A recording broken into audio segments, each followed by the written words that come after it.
Everyone. Welcome. We're so excited to have you all with us today. We're going to give folks a few minutes to kind of trickle in from the waiting room. This is our live cooking demo, Salads That Satisfy, with Chef Tanya from the Food Connection. Thanks for being here with us. And my name's Katie Harvey. I'm the CSA program coordinator for the Organic Association of Kentucky. So I just want to share a brief overview of what OAK is and what we do. I also have Brooke Gentile on the call with me today. She's the executive director of OAK. We're just excited to partner with Chef Tanya. She's going to share all her tips and tricks to build satisfying salads. We've got lots of recipes for you today. If you are new to OAK or haven't heard of us before, our mission, we are a Kentucky-based nonprofit. We work to advance organic regenerative agriculture in the state. Our focus is on improving the health of the land, the people, and the economy. We focus on organic for several reasons. We really feel like organic farming promotes healthy soil, which builds topsoil, helps improve water absorption, promotes biodiversity and pollinators, preserves farmland. So there's lots of different ways we promote organic farming in the state. So we have 5 main program areas.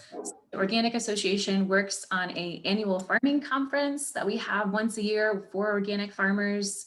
We also offer farmer field days, which are kind of professional development opportunities for farmers throughout the year to learn more about organic practices.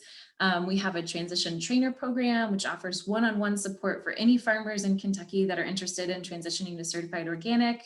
We have consumer outreach opportunities like our CSA fairs and our film screenings. And we also offer a program called the Kentucky Farm Share Coalition Program. And we work with a coalition of 6 certified organic farms. And this year in 2021, we partnered with 14 different employer partners to bring fresh food and local organic vegetables into the workplace as a wellness benefit. So we're really excited. This program and event we have here today is in collaboration with the Kentucky Farm Share Coalition Farms, and just promoting fresh food, learning more about how to cook seasonally. A lot of those CSA members or community supported agriculture members are getting lots of greens in their shares right now. So we wanted to offer an opportunity to show you all what to do with all those greens. And so we have Chef Tanya here with us today to kind of share more about that. And we're just excited. This year with the Kentucky Farm Share Coalition, we connected over 1,000 households with fresh food. So if you're interested to learn more about that, I will drop my contact info in the chat. If you are wanting to promote CSA at your workplace or interested in having a conversation with your employer about how to offer possibly a CSA voucher benefit, we can talk with you more about that. But without further ado, I'm going to pass it over to Chef Tanya. She's going to share more about the recipes she's going to show off today. And if you can, in the chat, let us know what your favorite salad ingredient is. So we'd love to know. And if you have any questions, I will be answering all those questions in the chat, and we can pass those on to Chef Tanya as well. Okay.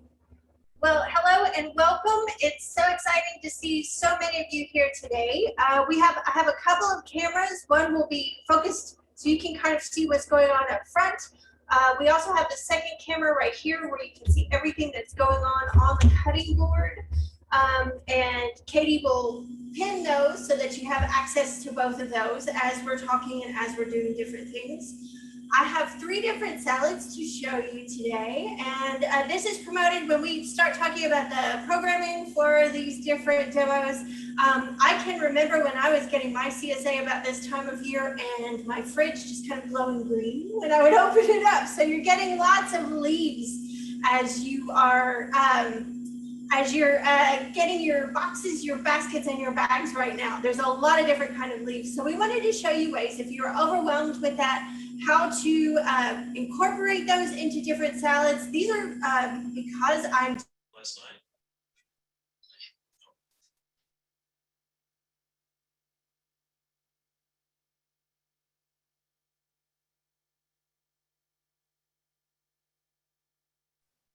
Tanya, we lost your audio for a second there. Okay, there we go. Okay. Okay, great.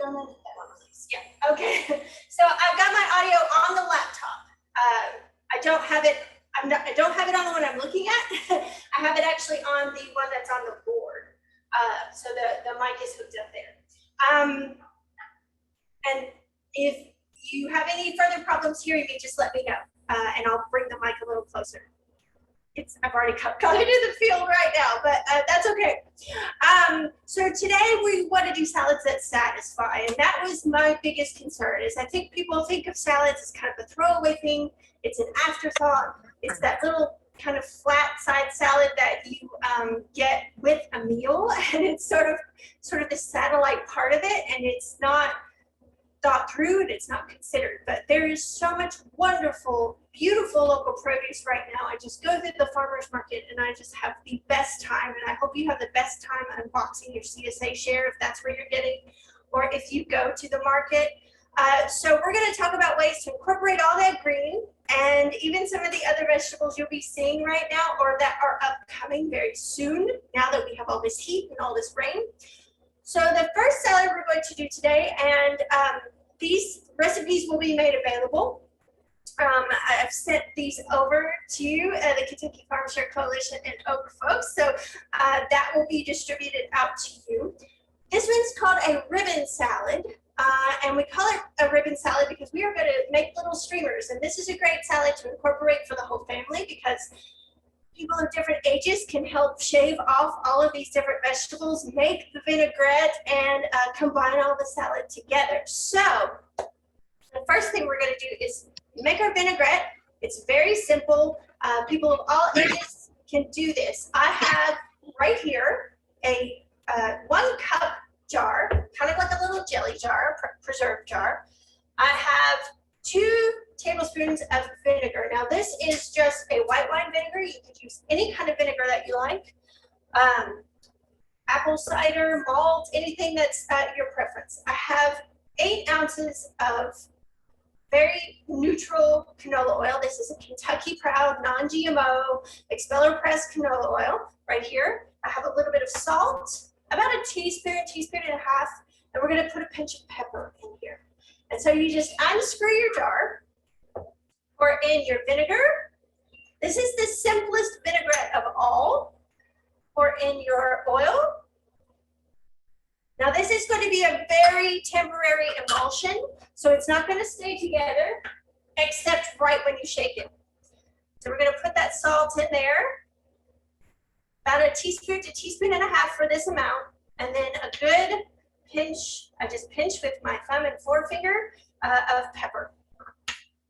Screw that lid on and make sure that it is threaded appropriately and that it's on nice and tight. So I'm going to struggle with this to make sure that my threads are in there. I'm going to get it nice and tight because then what you do is you just shake it. And you can do this with any, oh, my camera doesn't like me shaking like that. You can do this with any kind of vinaigrette that you have. So even if you are cutting up shallot or garlic or adding mustard or honey or anything like that, you can do any of that in a jar like this. The force of you shaking it is what shears the molecules of the fat and helps it mix with vinegar. But again, that's temporary. We'll have to shake that up again. Second step. Now, when you have a lot of green, like in this tray right here, we have arugula, we have basil. You'll see a lot of herbs coming in this time of year. We're going to make a pesto out of this. And pesto just means pounded. So they used to make pestos in mortar and pestles. So think about the name, relevance there. But mostly what we're looking at is using the food processor today. So if you want to get old school and get your old mortar and pestle out and pound everything together, that's fine. But we're going to use the quick method because we've got a short amount of time today. So I've got about 2 cups of washed arugula. All our veggies are already washed today. I've already washed my hands. So we're just going to jump in here. And then about a cup to about 3/4 of actual basil. I still like to have that basil flavor. You don't have to. You can make a pesto out of arugula, out of chard, out of sorrel. You could do it out of any kind of kale, any kind of dense green leaf that's not going to become a pulpy wet mess. So you don't want to use it with your more tender salad greens, more than dark leafy ones. So I've got my food processor right here. I'm going to put all the dry ingredients in first. So I'm going to open up 1 clove of garlic. And I do that by placing it on a solid side and just whacking it with the side of my knife. That pops that open. So I'm gonna drop that into the food processor. All of the greens. And kind of get it around in there. You don't want anything sticking in the lid because that will hang there and it won't move and it won't pound up or chop up. I have 1/4 cup of pine nuts. You could also use walnuts. And 1/3 of a cup of just grated Parmesan cheese. We're gonna put the lid on and just pulse this till this all comes together.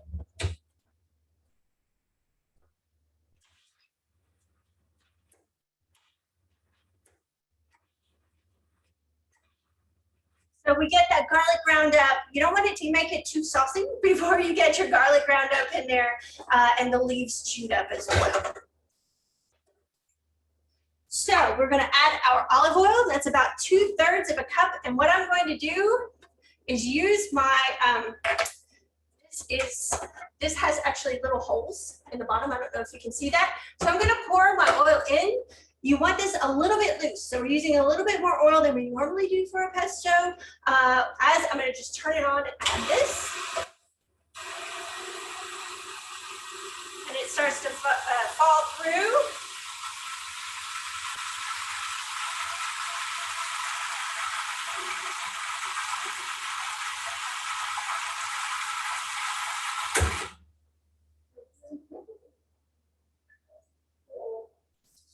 All right, so we're gonna take a look at it and we're gonna taste it. So bright, beautiful green, pretty loose. We wanna be able to use a spoon to drizzle it around. I'm going to add a little salt to this. If you wanted to, if you like a little bit of a heat, prickliness to it, you could add a little bit of crushed red pepper. Or you could add, if it needs a little brightening, if your dark leafy greens are kind of, stir that together actually. If your dark leafy greens are a little bit bland or earthy, then all you have to do, thank you. All you have to do is add a little lemon juice or a little lemon zest to this as well. So we're gonna stir that in. I'm gonna throw that in a bowl.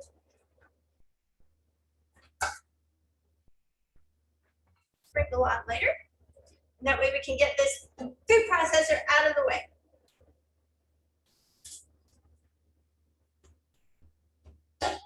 Now you can make up, if you have tons of greens in your fridge and you think, oh my gosh, I'm not gonna use them before they go bad, go ahead and make up pesto. Don't put the cheese in and you can freeze it. Just put a little layer of oil on top.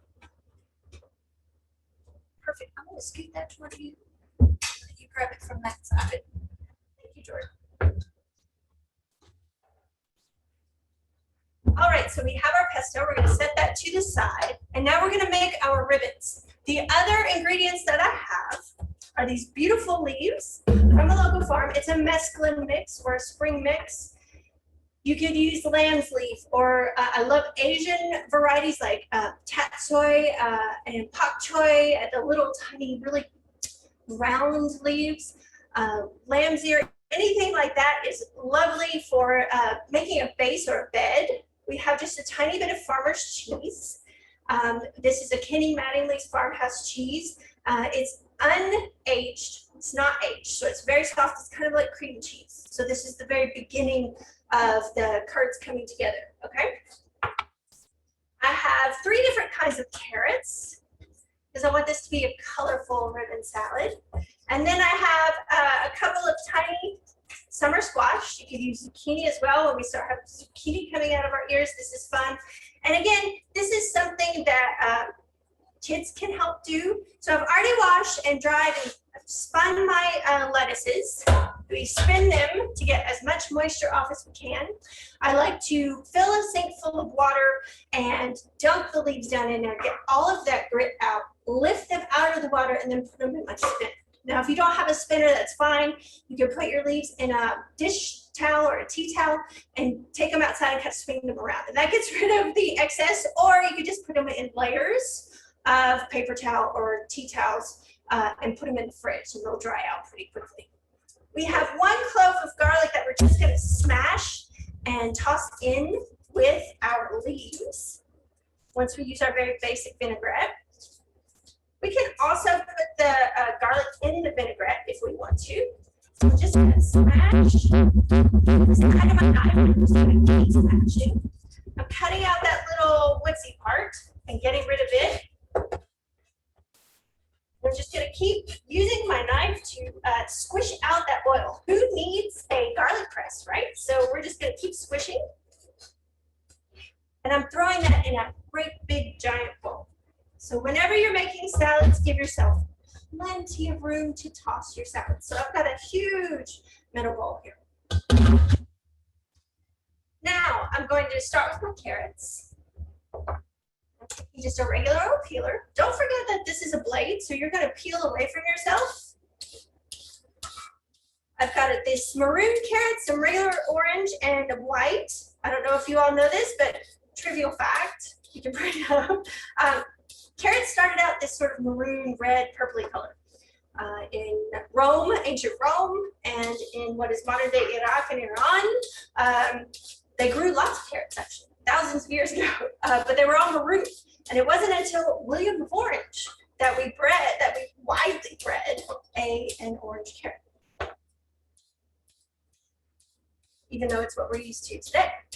So there are tons of varieties of carrots. There are some that aren't even long and skinny and pointy like this. Some look like little acorn shapes, sort of roundish, short. All right, so we've got all that peel off, but I'm not gonna get rid of my peeler because I wanna make my ribbons. So I'm gonna hold my carrot down on the board. I'll use another color first. And I'm gonna keep shaping. I'm just gonna keep going and turning my carrot, and the ribbons will get bigger and bigger and bigger each time. And I'm gonna turn this around so I can get these really big ribbons before my little point breaks off. Now these do have an orange core, so we will start to see orange as we get close to the core. Now, I don't like using the cores too much. I like the tender pieces. So I'm going to start on the white. And the same thing. Now, if you have a mandolin, you can do this. If you trust a mandolin, I don't get the students here to use a mandolin very often because mandolins are very sharp and they like to bite. So I try to keep those out of the hands of my students. So we just use the peelers and peel away from ourselves. Let's do the orange. So this is very festive, almost a party feel, like a confetti feel. Turn that around and do a few more. I want this to be colorful.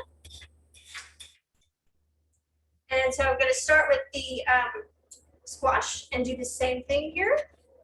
Now I may have to cut this in half at some point, or they're going to get too thick.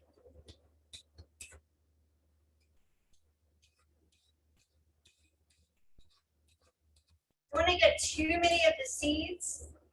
And of course, if we had that lovely green of the zucchini, that would be nice as well. But we've got all different colors here.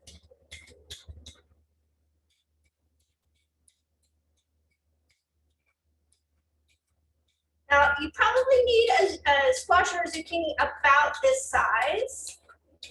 And you might even be able to get away with this with small cucumbers about this size because the seed pods aren't very big in cucumbers that are really small, but I wouldn't slice up or shape up the seed pod of a cucumber. Okay, so we're gonna take these and throw them into separate bowls. Just to get them off the cutting board. Now we can assemble that salad and right on time too. Okay, so I've got my garlic cloves. I've got my mesclun. I'm going to put 2 really big handfuls of that in there.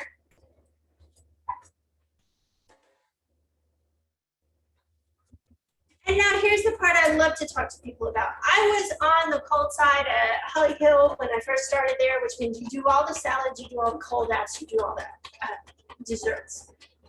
Here's one of the things that I think gets missed over when people make salads all the time. I get asked, like, how do I make a good salad? How do I make a salad that I'm gonna like?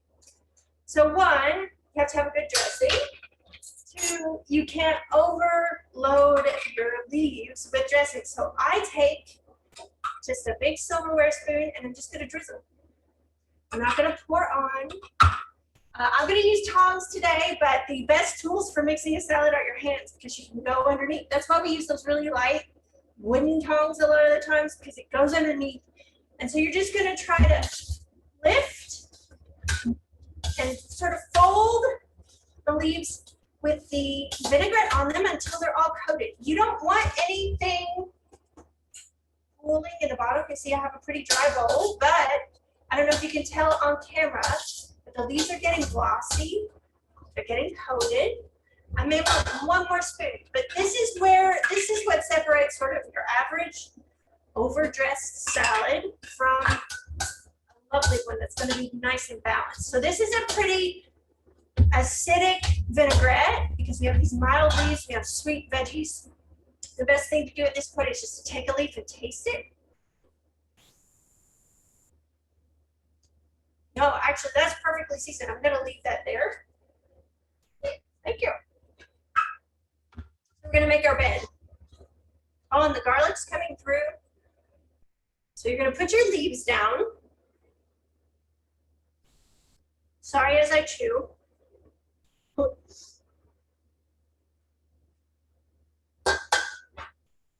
Okay, now I'm going to do the same thing with the carrots.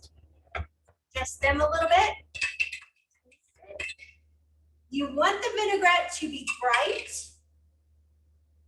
especially against all of this sweetness. These are all very sweet vegetables. In fact, this may then necessitate some salt. We'll mix all of these together. Let me taste one, a little one. Yes, so this needs just a little bit more salt. We're not making it taste salty, we're just enhancing the flavor. And then you can kind of, almost like you do when you want a fancy pasta plate, you just sort of pile these up. Maybe twist them around a little bit so you get some height. Such a super simple salad that kids can help with. Really colorful. Maybe they'll try a veggie they haven't tried before because it's so much fun in all these ribbons. Maybe they'll try something green. So I'm going to give the pesto a little taste, make sure it's seasoned well. Oh yes, that's lovely. Incorporated almost a whole bag of arugula. So we're going to just drop this mostly on the ribbons. So you've got two different kinds of greens in this salad. And then to add a nice creamy element, so we've got sweet, we've got crunch, we've got bright. We're gonna add a little bit of this farmer's cheese. I'm just gonna take a couple of spoons and just, it's been sitting out in this heat. So we're just gonna drop little clouds.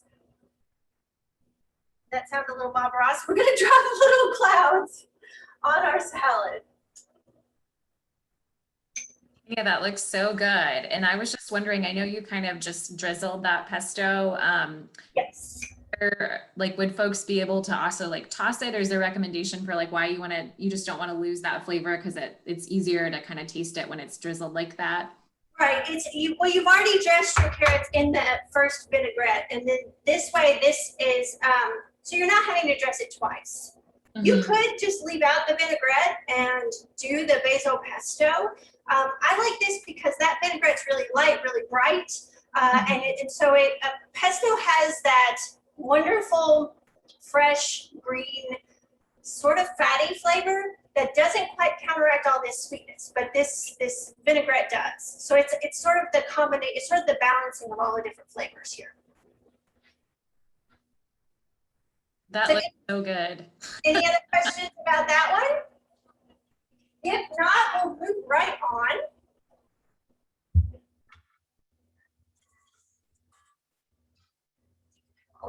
Okay, so I'm going to pull out the kit for the second one.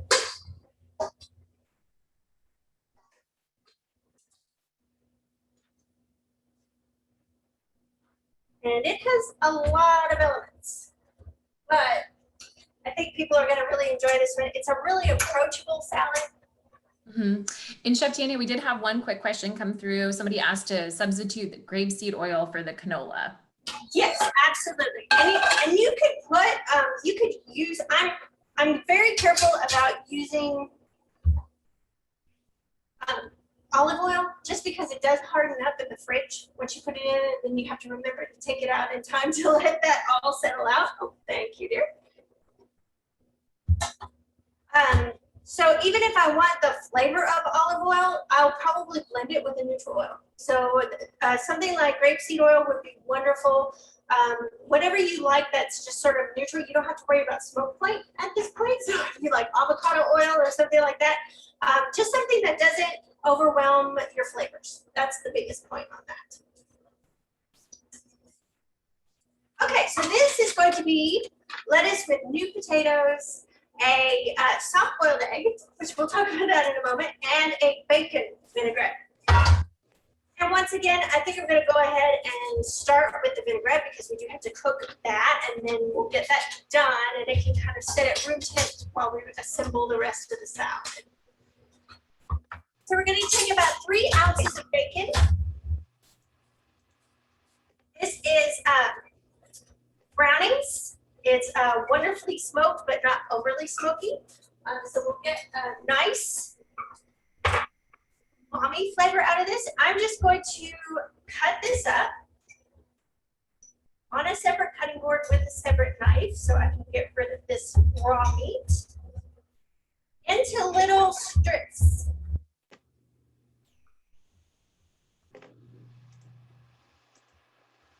Now, if you don't want to use bacon, you can certainly use any of your favorite vinaigrettes. I think a really mustardy vinaigrette or a really oniony mustardy vinaigrette would be wonderful with this. Think about something you might like with potato salad. That would be a good vinaigrette to put with this one if you didn't want to use bacon. And now we just want this salad dressing warm. This is not a kilt salad where you heat it up and you wilt everything with the vinaigrette. It's just slightly warm.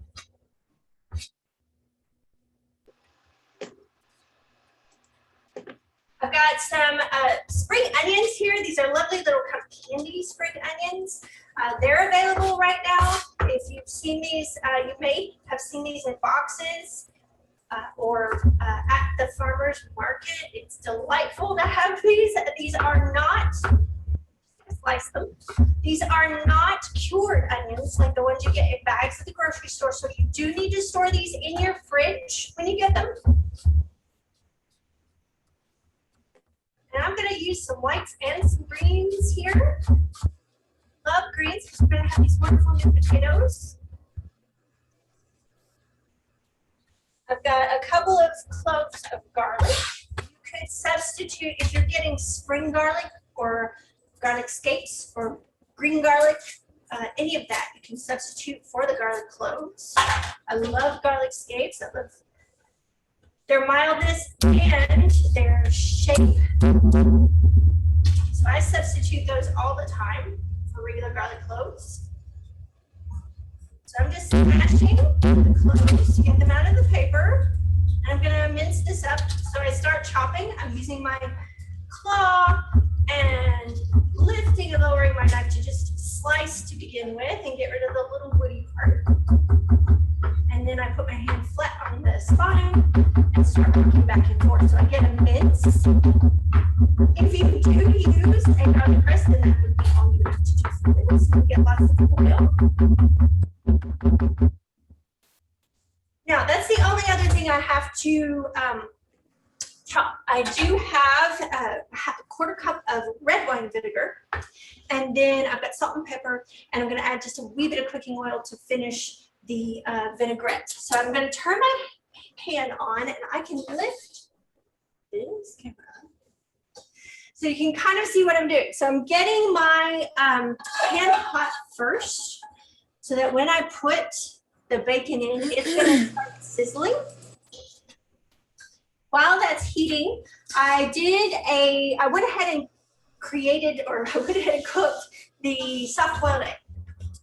So if you're not comfortable with a gooey running center, a yolk, then go ahead and hard boil your egg. But if you'd like to try a soft boiled egg, it is you start the water, you get it up to a boil, you gently lower your egg in. I like to do about 6.5 minutes. If you want it really runny, I would say 6. If you want it a little bit more like a jelly, I would go 7, maybe 7.5. What is a fun experiment with kids again is to write the time that you're going to pull the egg out on different eggs and put them down in there and then pull them out at the appropriate times. I do use a timer because it's hard to remember to go back at 6.5. It's hard for me to remember with boiled eggs to go back at the right time. And you want to go and lift that out with a slotted spoon, just like this. Lift it out of the boiling water and put it into an ice bath or some really cold water to stop that cooking process. So I'm going to pull these out of the water and just dry them off slightly with a paper towel to get that moisture off. And we'll see how I did on getting a soft inside. And then here I've got some finishing salt. And this is J.D. Dickinson out of West Virginia. We'll cut those open when we get ready to assemble. But there are the eggs and the finishing salt. I'm going to put the finishing salt on the yolk as soon as I cut it open. I also have, let's see if we can get this bacon started. Get that off the board. So we want to render the fat out of the bacon.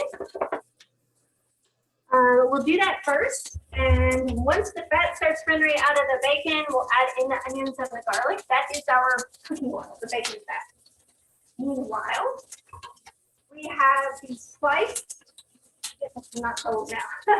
We have sliced radishes. You'll see a lot of radishes right now with season. Once you get them, take the greens off of them if they have greens on them. Anything that's a root veg that has greens on it, you want to get the greens off because they will suck moisture out of the roots. You can keep the greens. I recommend using them on beets, turnips, radishes. There's a wonderful soup, Irish soup that takes radish greens. So just cut those off as soon as you get home with your box or bag, and then store the roots separate from the greens. And greens can be stored like any other greens. I go ahead and salt the water here and put the slices in cool water. It sort of moderates that heat just a little bit. Radishes can get quite hot, especially once the weather gets hot. And soaking them in cold hot water really takes some of that heat out. I have some big flat leaf parsley. We'll see lots of herbs right now. I have this beautiful Bibb lettuce. And we're just going to pull those leaves apart. A little bit of a lemon, half a lemon, some coarse grained mustard that we're going to add to the vinaigrette once it's done. And finally, got a little arugula in there. I have pickled red onion.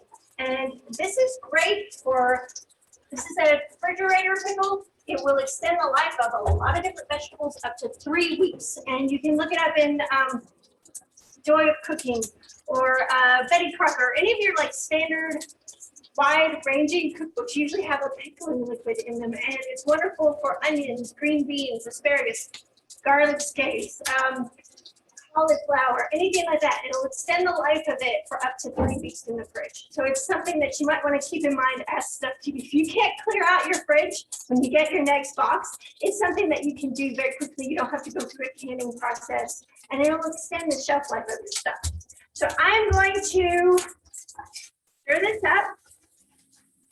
And we're getting to browning here. We've got fat rendered. I'm going to put the onions and the garlic in.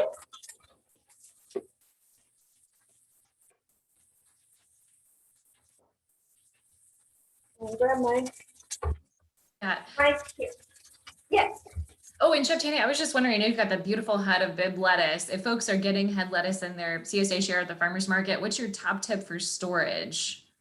Okay, you do not want to wash anything delicate like this until you are ready to use it. So just bring the head home. If you are getting it at the farmer's market, now that it's really, really hot, you want to get this cool as soon as possible. This grows in cooler weather. It prefers cooler temperatures. Don't wash it because we want to really protect these leaves from a little moisture is fun. That's how they love to grow. But too much moisture can cause rot. A lot of your head lettuces may come with roots on them. Leave the roots on, even though they're a little dirty. Just put a little damp towel around them. And you can put them in a bag or just leave them like this in the crisper drawer. If you get leaves, same thing. Don't wash them until you're ready to use them. But heads should last you longer. So if you have both leaf lettuce and a head, I would use the leaf lettuce first. And that's about all you can do as far as storing delicate leaves like this. Unfortunately, sometimes there are things we just have to eat. So if you're prioritizing delicate fruits and vegetables, anything that moisture can get to, you want to go ahead and eat first. Anything that's a root will last a lot longer because it is a storage vehicle. So I'm going to pull out a few of these leaves. They're still a little, I'm going to kind of just towel dry. We've still got a lot of moisture on there. I'm stirring my bacon onion mixture over here. It's smelling amazing. We're almost brown enough. Just going to tap off. Now, these are beautiful. So Bibb, Boston, Little Gem, all of these wonderful, soft, mild lettuces like this. I don't do much too. I know these are big, so I will give them just a little tear with my hands once I'm done. So I've got them in this will be my mixing bowl. I'm going to just give them just a wee bit of a tear gently. Using a knife, you will get a reaction on a lot of lettuces like this. It'll rust. It'll get little brown edges on it. So that's why I like to just tear. You want something kind of bite-sized, thereabouts. And Chef Tanya, we had one other question about storing scallions or green onions, or in terms of if they're getting soggy in the fridge, if you have any tips there. If they're starting to get soggy, just one note real quick. I'm going to put the vinegar into my vinaigrette and let that cook down and do some salt and pepper. And I'm going to let that reduce, and I'm deglazing the pan just a moment and let that reduce just a little bit before I add my oil. As far as spring onions, the best thing to do is watch them, keep them fairly dry. Moisture will cause the greens to really rot. If the greens are, usually it goes from the outside in. So what you can do is start, if you see the, one of these rotting, that I would just start pulling it off. It also helps to keep even the little root section drier as well. And sometimes if I don't have room in my crisper drawer, and you might not when you're starting to get all this stuff, I leave these out on the rack so that the air circulates and they don't get really mushy in the crisper drawer, especially if there is a lot of moisture down in there. No, I think all of that's great. And then just a quick rule of thumb for storage is also just like if they're banded, just to unband a lot of those veggies, that'll help too. So with any greens you're getting, it's always nice to let them breathe. Greens, herbs, onions, anything with a stalk, it's easier for the farmer to group all that stuff with a tie or a rubber band, but that is compressing the plant cell walls. So you want to prevent, which is damage, and damage will quicken rot. So you want to take any bands off. And here, even our students know when we get herbs right away, you take that off, you put it down in some water. So you could use like a little jelly jar, you could use a plastic cup. If you're afraid of knocking that over in your fridge, then I would dampen a towel and put the herbs into a bag with a towel, or wrap it up in a towel and just watch the moisture on that towel. So yeah, that's a great tip. I'm going to chop up some fresh parsley here. It's beautiful. It smells amazing. Dark green leaves. And I'm just cutting down to where the stem is. Normally I pluck off the leaves, but this is just gorgeous. So I'm not gonna worry about that. And I'm just gonna mince that up a little bit. And I'm tossing that in with my lettuce right now. I have some potatoes here that I went ahead and roasted. prior to. I'm just gonna give them a little mash with a meat pounder, just to crack them open. We used to do this at Hollywood with brand new potatoes in spring and then put them back in the oven and they get really crispy. So this will be brand new potatoes there. Roast them off till they get soft. Smash them. Make sure you've got plenty of oil or butter on there and then they'll get lots of crispy edges and be soft and creamy and wonderful.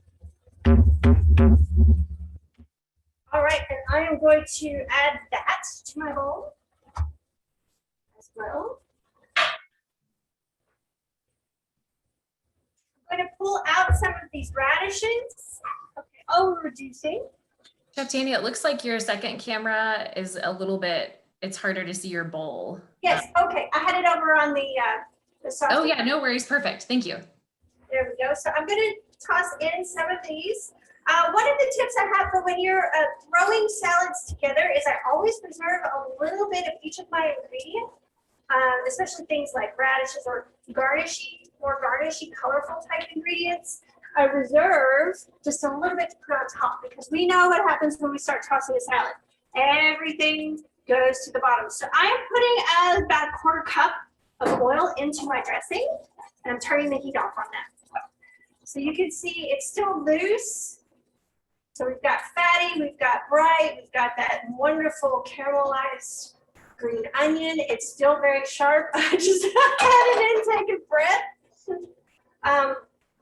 So I'm gonna put a few more radishes and lift out. I've got a slotted spoon here. So I'm gonna lift out some of these beautiful pink red onions. I slice this really thin. You don't have to get them this thin, but I love how they mix in. And so this is a little bit more brightness because we've got a lot of fat in here. We've got a lot of unctuousness. All right, tongs again, but like I said, you can use your hands and just toss everything together. Of course, the potatoes and all the heavy stuff are gonna go to the bottom. But we will add a little bit more salt probably to this. Pepper. Just set that down just for a minute. We'll open our eggs. Let's see how we did here.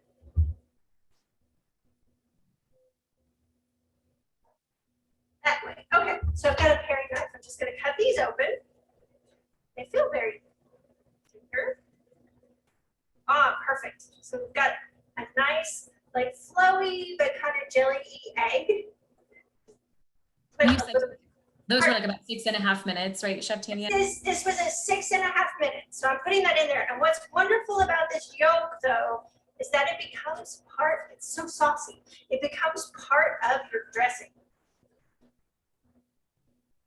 If you don't like them quite that flowy, if you want more jelly, I'd say 7. 7 would be perfect. And again, I use a timer to get that just right. But again, you can also use a boiled egg. And the yolk will, like that, will crumble up and fall out and become part of your salad as well. All right, so now we're gonna put the vinaigrette in. So adding it on, again, I'm not just pouring, I'm gonna kind of sprinkle and toss. And I'm going to taste a leaf. Oh, this looks so amazing. It smells incredible.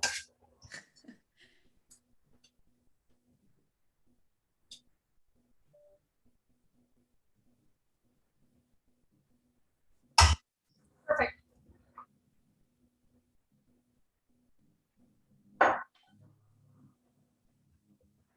So you've got all that saltiness, all the unctuousness. I'm going to put the leaves in the bottom. That's usually what you grab first when you're mixing in a bowl like this. And then pile on potatoes and radishes and onions. You do that in layers so that as you kind of reach in here and grab, everybody gets a little bit of everything. Lovely fresh parsley. I'm gonna pile it up in this bowl. I used a little bowl on purpose. And that way I can kind of collect the eggs and put on top.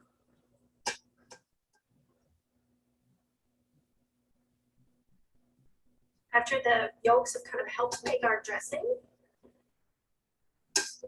And I have lots of radishes at the bottom, so I don't need to add new radishes. And these are already dressed, so that's lovely. There we go. So there's salad number 2. Oh my gosh, that looks gorgeous. And Chef Tanya, I'm gonna, for folks, we had planned a 45-minute demo. So if folks need to hop off now, I'm gonna drop in an event survey in the chat. We would love for you guys to take it. Everyone's gonna be entered to win a free CSA cookbook or seasonal eating cookbook.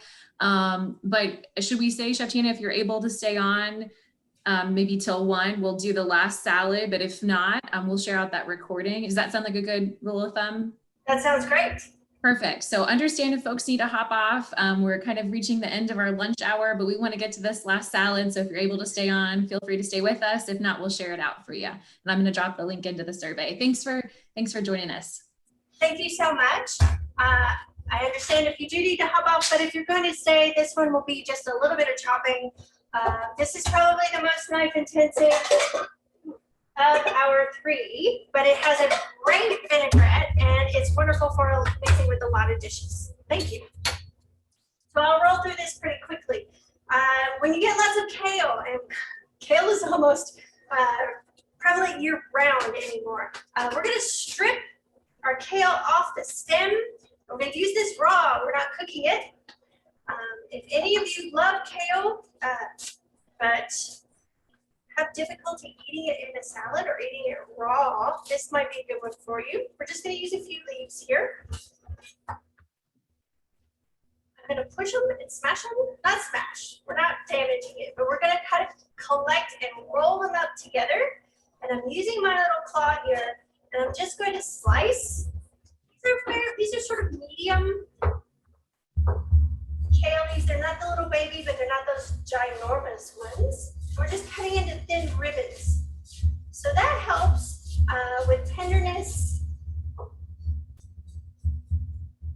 And I have a really big bowl. Again, give yourself plenty of room. You don't want to run out of room. You don't want to try and mix with not enough where everything's falling out. So I'm using a huge bowl today for that. I also have a lovely teeny tiny, look at how small is this head of cabbage. You'll see a lot of cabbage this time of year. It's super tender because it's grown in the cold weather. I'm going to cut it into a quarter and then core it by just taking that core out. If you have a bigger cabbage, all you have to do is make a divot and cut the core out. And we're going to shred a little bit of that. You could also do this in a food processor. A lot of times though for cabbage, because one little piece can make so much, I don't already got my food processor for just slicing some cabbage. But do what makes you comfortable and what can help you get your dish on the table very quickly. So we're going to toss that in. And that's probably about enough. I'm going to eye it at this point. I've got some sugar snap peas, which we see peas. That's when I'm like, okay, we have arrived. We're in the growing season. I'm just going to chop these up, slice them on a diagonal, so we get little bite-sized pieces of all that sweetness. These are raw sugar snap peas. You could use English peas, but I would blanch them first because they can be starchy if they're raw. You can also use snow peas, or when we get those really delicate tenderette green beans. Tossing that in. I have a yellow pepper here. There's every kind of pepper out there imaginable. And I'm going to take off the stem and the end and then just slice the pith and the seed center out, which is what I do with great big bell peppers. I'm cutting this into strips, really thin, just about as wide as what I shredded the red cabbage on. Toss that in.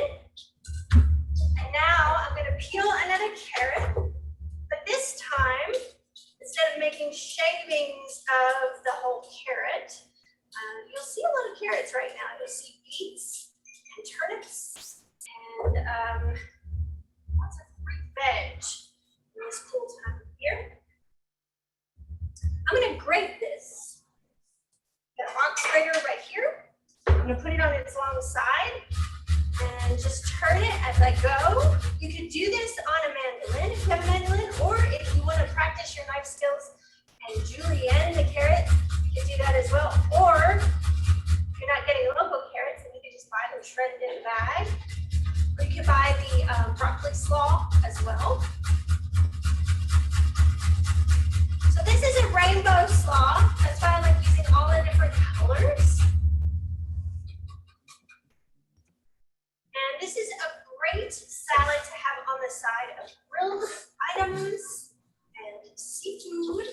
And I've got these beautiful little red candy onions here that I've been seeing at the market. I'm gonna slice those up really thin. So we've got purple and kind of a reddish purple. So you don't want too much raw onion flavor here. Maybe some of the greens. Got a lot of green already. And then just use whatever colors you love. And we're gonna make a wonderful cilantro lime vinaigrette. So this is also great for if you like fish tacos in the summer. Making the slaw with this. This is some fresh cilantro. I've got some of a lime, a little garlic, honey, local honey. This says in Kentucky honey. Some coriander, salt, and I'll add a little bit of oil. So I am going to pick these leaves off of the stems. Actually, cilantro stems are pretty tender. You don't have to worry about them too much. I'm just going to chop up a lot. Now, this recipe is for people who are tolerant of cilantro. I know a lot of people it tastes like soap. So this might be the best. Maybe you could just use the lime and the vinaigrette and not the coriander. But it is a wonderful, sweet, tangy vinaigrette. And it's great for, again, all of this veg that we're going to put together today. So I'm going to do that same kind of bunch and roll that I did with the kale. Cut that up into ribbons. And I'm going to use 1 clove of garlic and mince that up just like we did before. Again, you could smash this. I didn't want to mention it. Mince it, you can smash it in a garlic press and save yourself some time. I like just using my knife over and over again. I'm going to cut my lime in half. And so I will put the garlic in the bowl. I'm going to have a juicer here. Squeeze half the lime in. We have a few quick questions about substitutions. Would you think possibly frozen snap peas, if they were thawed, could work for the salad, or cilantro flowers could work for the salad? Those were 2 questions. Yes, I think frozen snap peas would work. Just let them thaw and maybe let them drain a little bit because they will have a lot of excess moisture on there. And then cilantro flowers, I don't know the flavor profile. I would assume it's similar, but yeah, that would be great. Or if you have some nasturtiums growing in your backyard, you could toss those in. I'm just adding the coriander and some salt, the honey to the lime juice. Did I answer the question, Katie? Yes, no, that's perfect. I think they were just worried the snap peas might get a little too soft, but I think with all the other crunch, it should be okay as long as they're drained. I think we should be fine. When they're frozen, they're just blanched like we did before, just blanched and chopped. So it's minimal processing. It does add some extra moisture, which when it's frozen then turns to ice, and then I would just let them thaw and then give them a good drain, like you do sometimes when you use frozen spinach for stuff. Yeah, I think that sounds perfect. That looks great. And then, so I've got the honey and the lime and the garlic in here. I'm going to whisk while I drizzle my oil. This is a great 2-person job, or if you're doing this by yourself and your bowl keeps moving around too much on you, just put a damn towel underneath and that will hold your bowl still. I've already salted that. I will give it just a little taste here now. Maybe just a little bit more salt. And I'm going to add all of this fresh cilantro. And that is going to make our wonderful vinaigrette for this slaw.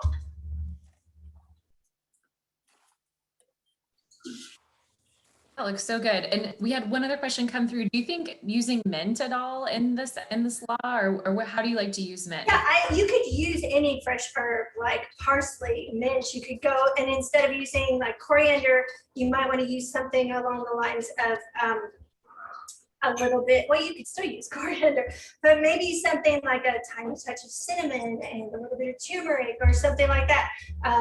You can actually go any way with these flavors. That's what I love about salads, is that it's a base, really. And you can, as we go through the growing season, you can really start to incorporate all your favorite veg and all your kind of different herbs. So it's wonderful. With this salad, I just call it rainbow slaw. So it's generic, and you can just put any kind of mixture. I love this mixture because it's so colorful, especially right now when we're coming out of winter into the growing season, and we just want lots of freshness and lots of color. So yeah, I think those are great ideas for incorporating different kinds of herbs into the vinaigrette. I'm so curious about cilantro flowers. I've used every kind of herb flower in the world, but I've never used cilantro. Yeah, they're very true to cilantro flavor, Chef Tania. And so they have some very similar. I'll like top them with salads, and then that goes to seed to coriander. So I think it would be a good complement. So. All right. So, well, I'm sorry that I went over for you. A little ambitious on me, but here are the 3 salads for today. I know I went through them very quickly, but you will have the recipes to go by when you try them at home. And if there are any other questions, I'd be happy to answer. Yeah, and feel free to take yourself off mute if you have a quick question for Chef Tania and you just want to, or you can drop anything else into the chat. I'll drop that event survey in one more time. But these look so great, Chef Tania. I was just wondering, even too, like, I don't know if you can take like a photo for us and I can share it out. Absolutely. Yeah, a little taste test, or it's the only bad part about a virtual cooking demo, so you can't try it. Hopefully you ate before it started. Yeah, but we'll share this recording out with the recipes and with the photos, and hopefully you got a little inspiration for other ways to kind of use some of these spring greens and salads and just different variations. And I feel like, Chef Tania, there's so much going on. So I mean, if you had to give folks just your top couple tips with salad, I know, what would you encourage folks to try or do this season? One thing is to balance out flavors. So as we go through and more stuff becomes available, I like to have like a base that's sort of neutral. So that's not too flavorful one way or the other, sort of it's central. So like mild lettuce leaves, or like a root veg.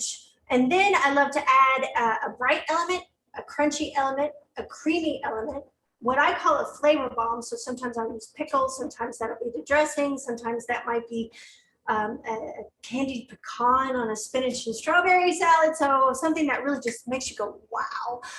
And then taste your vinaigrette. If you don't like tasting it out of the spoon, dip a leaf into it. And then that way you can tell how it's going to taste on a really mild veg. If it's sharp enough to make you cough, you either need to adjust the sweetness or add a little more oil, or add something to kind of tone down the acidity. But now you want it sharp to contrast all of these different veg. It's about balancing flavor. And that's what makes a marvelous salad, and one that people are really excited to eat, and one that really makes your palate wake up. Oh my gosh. Well, that sounds perfect. So yeah, definitely try something, try these things out. Definitely I'm going to drop some links in for the Food Connections YouTube channel, so you can check out Chef Tania's other resources and videos. And I'll drop in another resource from the Kentucky Farm Share Coalition. We would encourage everyone to join us. We're doing another virtual cooking demo in July on fritters.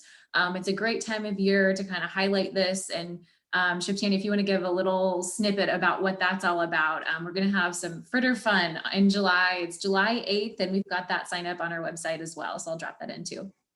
Yes, so fritter fun will be, again, when you start getting these veg and you're going, oh my gosh, what do I do with them?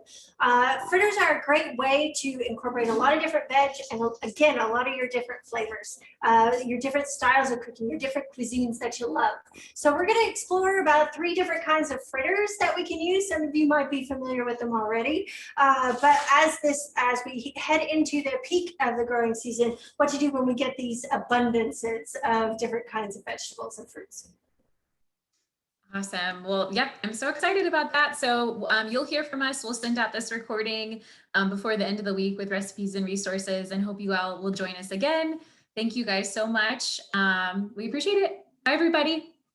Thank you.